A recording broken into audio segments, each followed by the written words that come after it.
Hi, my name's Allison Bishop. I am a certified public accountant and a financial coach in Portland, Maine. And I want to talk to you today about prioritizing your debt and making a plan to eliminate it.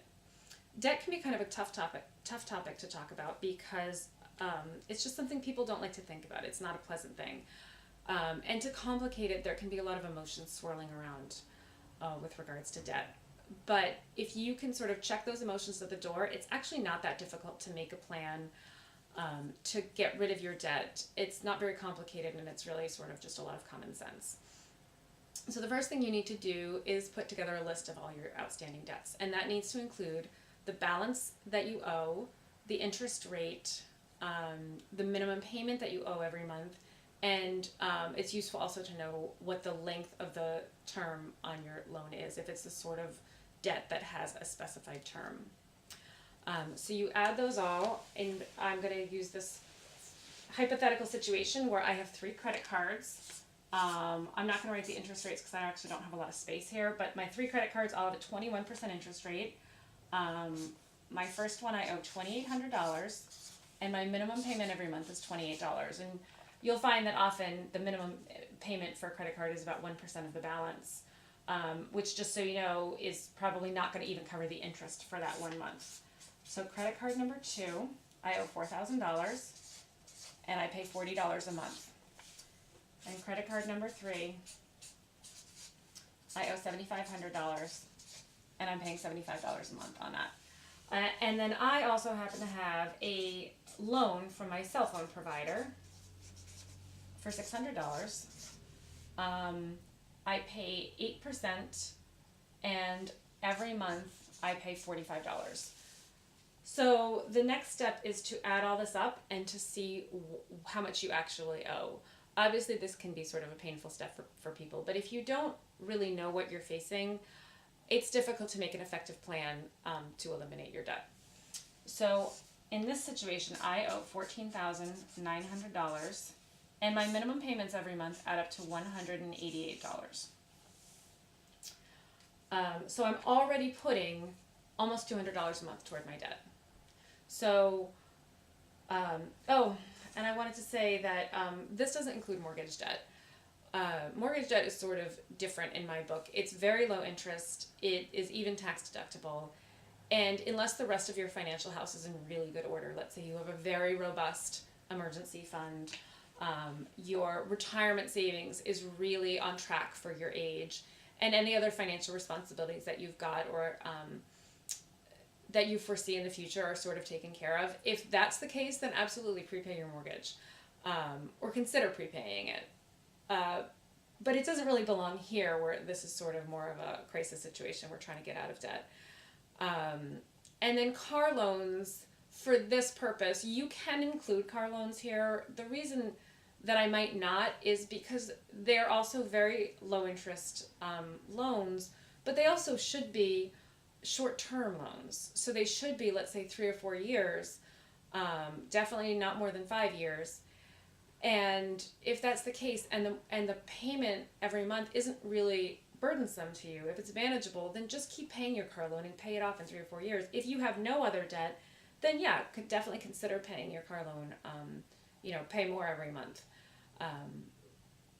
So the next step is to prioritize our loans.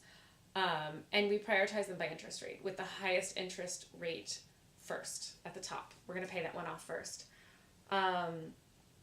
So the only exception to that, I would say, is if you have little itty bitty loans. Like, let's say you have co-pays to doctor's offices that you owe. Just pay those off if you're able to.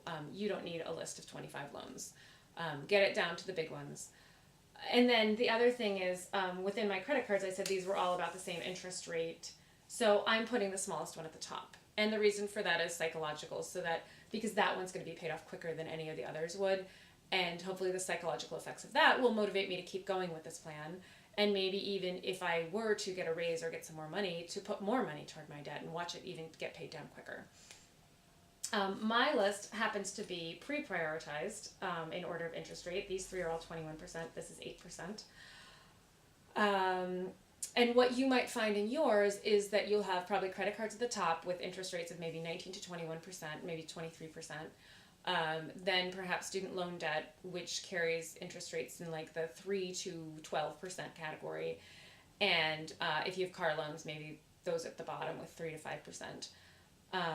If you have debt that you don't have an interest rate because you don't actually have a payment plan, let's say you owe a doctor's office $500 and you don't have any kind of payment plan set up, I recommend that you call the office and get one set up, because right now they're sitting there, you're not paying, they're ultimately going to send you to collections, but it's a better deal for them if you call them up and work out some kind of monthly payment. And as long as you do that, you're safe from being sent to collections. And they are getting their money, which they might not.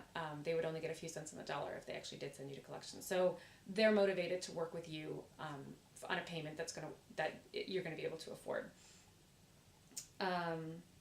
So we've prioritized this. We know how much we have in total. So our minimum balance, like I said, is $188 a month. Let's say I've gone through my income and my expenses. I'm very motivated to pay off this debt. I'm not interested in having $200 a month of my money go toward my debt every month. So I want to pay it down, and I have found $500 a month in total that I can put toward debt. Let me be clear that you have to pay these minimum payments every month. You can't just skip them and put everything toward the top debt, because you will ultimately get sent to collections, which will not only wreck your credit score, but will be just entirely stressful on your mind and your body, and it's not worth it. So the first $188 or $500 goes toward minimum payments. The rest is $312. And we are going to put all of that money up here toward credit card number 1. So instead of $28 a month, we're going to add $312, and we're going to be putting $340 a month every month toward this. And that means this loan, this credit card, is going to be paid off in 9 months. And then once this is paid off, we have $340 that has suddenly freed up. We're going to put that toward credit card number 2. So we're going to be paying $380 toward this. Now this loan is going to be paid off in 22 months. Not from today. Not from after this one's paid off. 22 months from today. So this one's 9 months. This is 22 months. So in less than 2 years, these two will be paid off. And then all of that money is going to be put toward credit card number 3. Now the cell phone is actually going to be paid off in 14 months. But that's fine. It doesn't need to go up higher on the list because it's going to be paid off quicker. So this is going to be 14 months. And then once this is paid off, it's going to go up. You're going to add it to this, and then the $380, you're going to add it to this. And this is going to be that $500 a month you said you had. That's going to go to pay this. And this third credit card is going to be paid off 3.5 years from today. So all 3.5 years. Your $14,900, if you can find $500 a month to pay toward it, and you are diligent and you follow this plan, you will be you will be debt free in 3.5 years, as long as you are not getting yourself in more trouble. If you're really motivated and you focus. And the last thing I just want to say is, if you have a plan like this, it's really beneficial to every month keep track of it. Maybe keep it in a spreadsheet or keep it on a piece of paper somewhere and track your balances. And if you are indeed paying more than the minimum and you're paying down some of the principal every month, you're going to see those balances go down. And that hopefully will kind of keep you on track. And like I said, maybe even motivate you to put more. If you get a raise, maybe you put $100 more a month toward your debt, and you're going to pay it down even faster. All right, so you can see it's not very complicated. It's something that anybody can figure out, even if it might be a little bit daunting. I think facing what you owe and figuring out a plan is really a very positive first step to becoming debt-free. Thanks a lot.